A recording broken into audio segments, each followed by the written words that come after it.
Hello YouTube, welcome to this video, and I've got two news stories for you. Don't shoot the messenger, I just passed information on.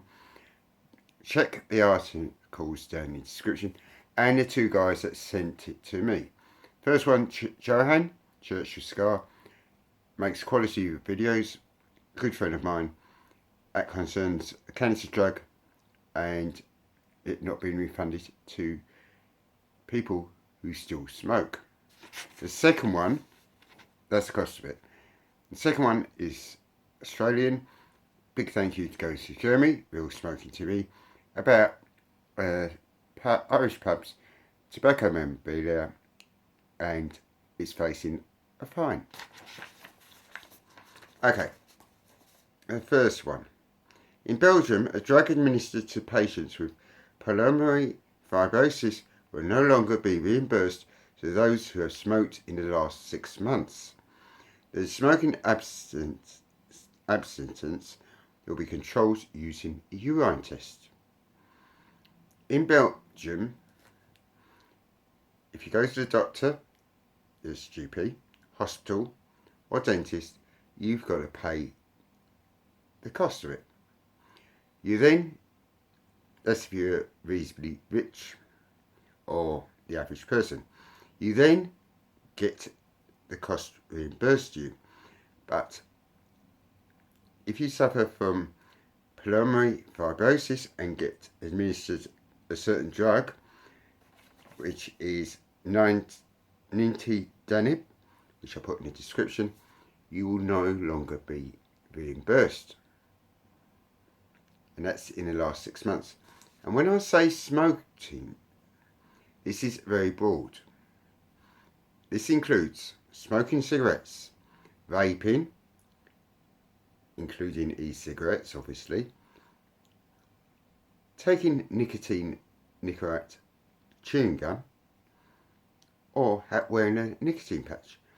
The urine test only says whether you've had nicotine or not. And if you participated in one of those 4 activities in the last 6 months, you won't get the refund. Dr. Gerard Martin said he considers the policy inadmissible and smoking is an addiction and the patient should not be considered a bad subject but as a sick person. The physicians should elect the good and reject the bad patient, he said. Ethically, his vision is clear. This is more questionable, is reprehensible.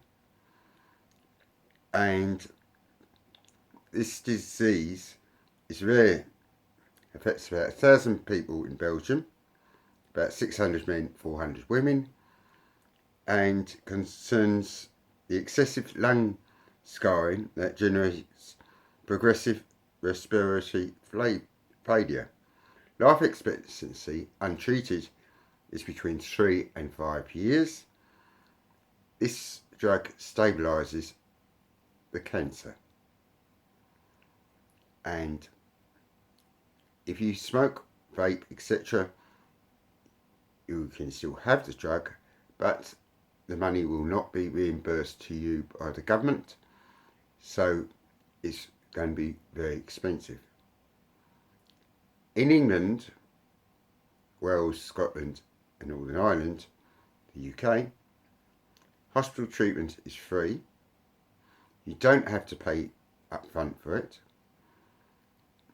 They're meant to be charging foreigners, but they don't bother. And so my cancer treatment is free. My prescriptions, because I've got cancer, is free also. So what I get from my doctor. The dentist I'll have to pay for, but it's subsidised like the rest of the UK population. Okay, next story. An Irish pub in Western Leederville, Western Australia, faces fine for retro tobacco signs. Hugely popular pub and has old memorabilia there, including antique signs and collectible tobacco signs dating back 120 years. The owner has been asked to remove it by the Western Australian Health Department, and that amounts to 25 signs and adverts. This is in breach of the Tobacco Act, which makes it illegal to promote or allow tobacco advertising, even if the said product isn't available anymore.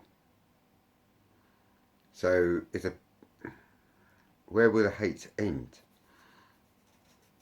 He called it the health department fucking idiots, and I say that as well.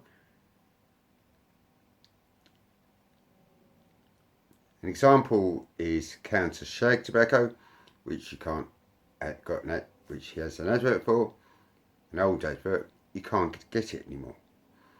Some of the signs cost him $3,000 or $5,000 and are up to 120 years old.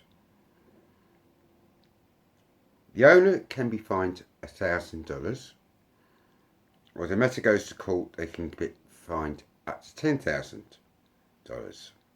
or $40,000 for a business, which with repeat offenders up to $80,000.